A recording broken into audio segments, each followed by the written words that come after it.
Wah, ada koper nih ternyata. Kita keluarin aja. Ini kopernya segede apa sih?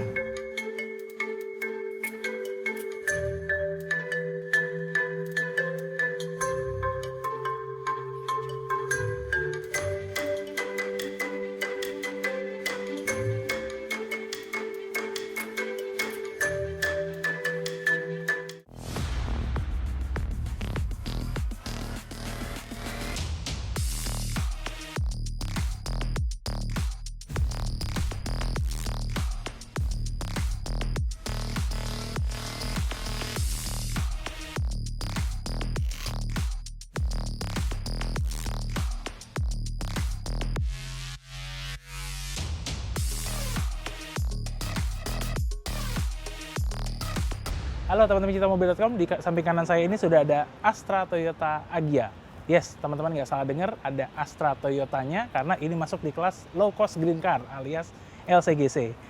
Nah, di Toyota Agya ini ada sedikit yang berbeda dibandingkan Toyota Agya G yang biasa karena ini dia menggunakan GR Aeropart. Ada 3 bagian GR Aeropart yang ada di mobil ini, yaitu pertama dari mulai side skirt depan, lalu yang di samping dan di belakang. Tapi ini bukan gaya-gayaan semata, teman-teman.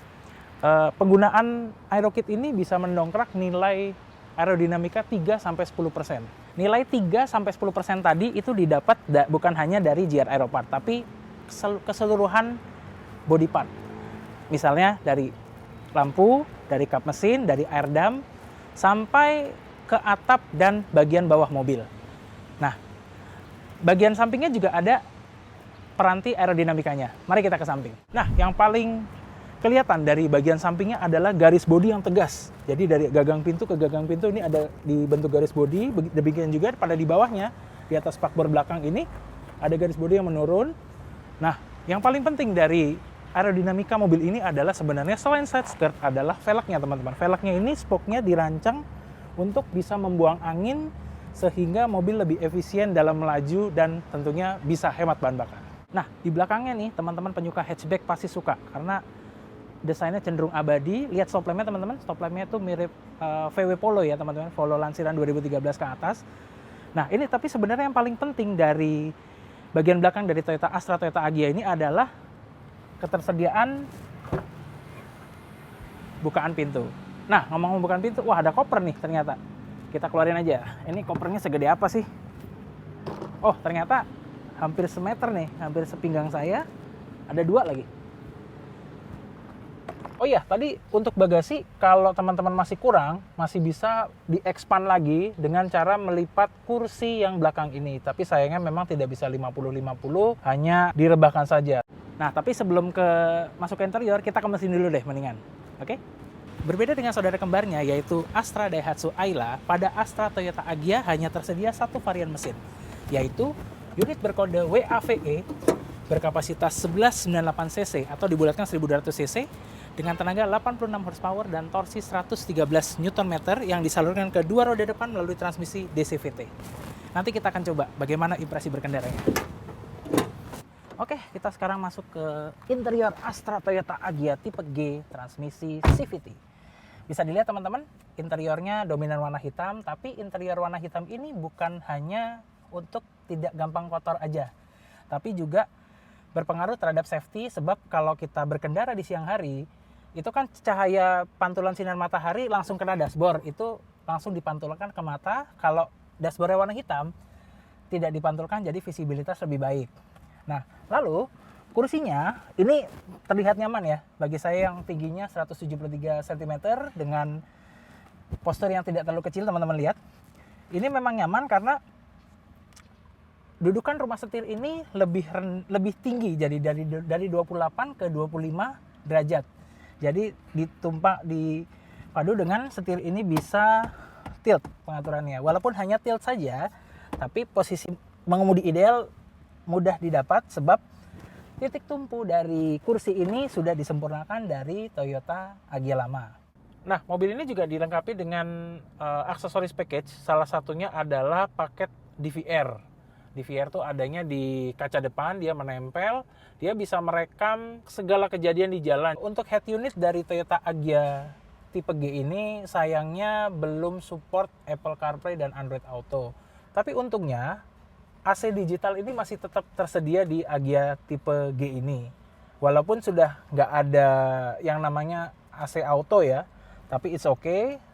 Lalu mobil ini juga dilengkapi dengan kontrol stabilitas atau stability control yang tombolnya ada di bagian kanan di bawah AC ini, serta ada colokan 12 volt. Sama satu lagi ada yang menarik, instrumen berpendarnya warna oranye. Ini mirip BMW, tapi di Toyota Agya lama sudah menggunakan ini tetap dipertahankan sampai di generasi terbaru. Di bagian setir ini ada yang nggak lazim dibandingkan dengan LCGC pada umumnya, yaitu ketersediaan pedal shift alias fitur pemindah gigi dari setir. Sekarang kita masuk ke bagian belakang. Ini postur tubuh saya 173 cm tingginya. Bisa dilihat teman-teman, posisi jarak kaki lutut ya, masih 3 jari. Lalu kaki juga bisa masuk ke bawah jok pengemudi depan.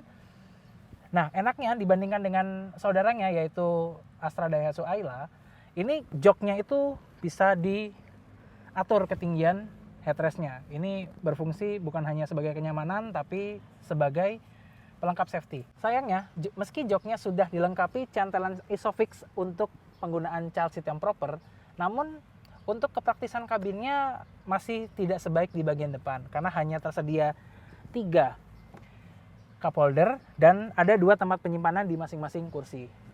Tapi secara umum untuk perjalanan menengah kami masih merekomendasikan mobil ini untuk Anda jadi penumpang di belakang pengemudi. Begitu teman-teman. Oke teman-teman, sekarang saya udah ada di kabin Toyota Agya tipe G dengan transmisi DCVT ini teman-teman. Yang pengen saya garis bawahin dulu nih, ini barusan tadi saya lewat ini ya, lewat garis peredam kecut.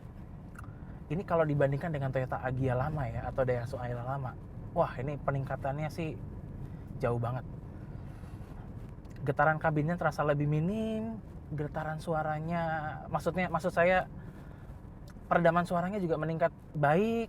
Dari kabin juga, ini kalau hujan nih nggak terlalu klonteng itu enggak. Di ini malah oke banget di generasi ini.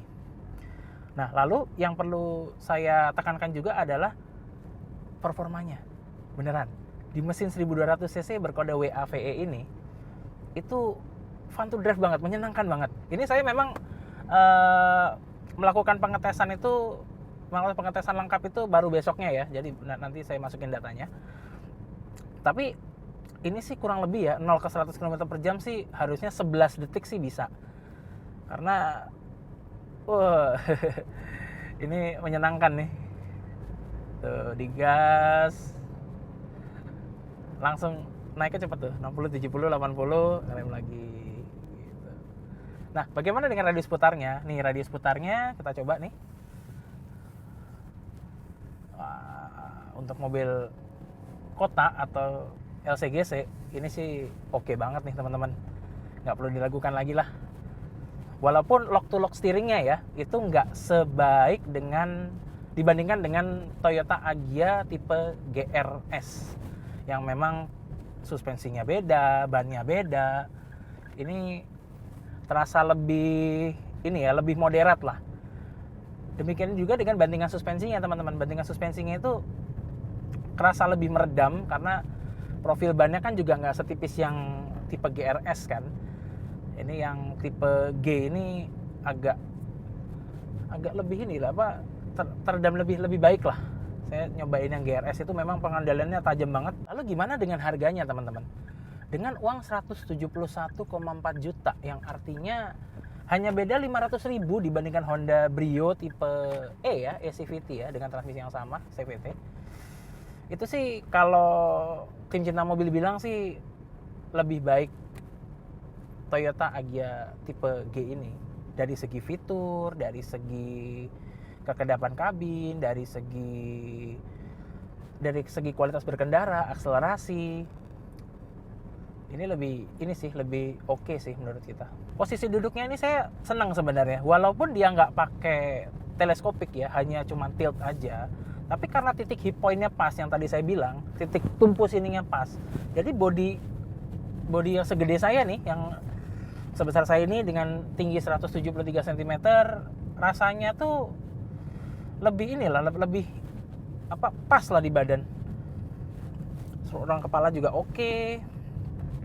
Lalu posisi setir juga walaupun nggak bisa terlalu dekat ke badan, tapi menurut saya sih ini udah oke sih, udah pas sih. Apalagi yang tadi saya singgung sebelumnya, ini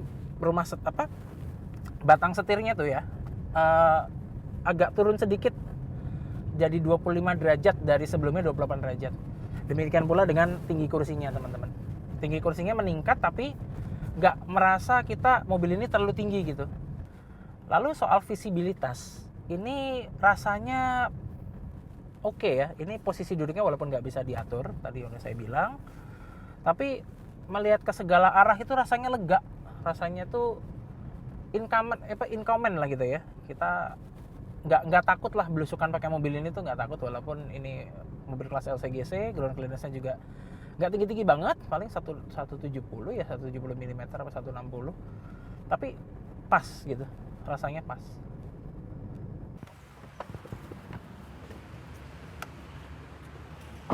Jadi begitulah review kami tentang Toyota Agya tipe G. Jangan lupa main ke website kami www.cintamobil.com dan subscribe dan tekan tombol lonceng YouTube Cinta Mobil TV. See you!